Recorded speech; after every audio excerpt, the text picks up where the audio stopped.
सुन्दरि माधवी चन्द्र सहोदरि हेममयी मुनिगणमण्डित मोक्षप्रदायनि मञ्जुलभाषिणि वेदनुते पङ्कजवासिनि देवसुपूजित सद्गुणवर्षिणि शान्तियुते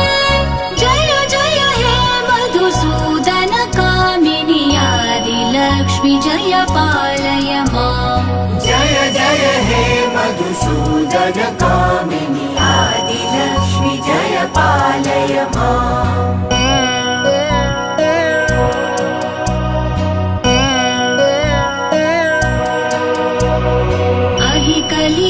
कलिकल्मषनाशिनि कामिनि वैदिकरूपिणि वेद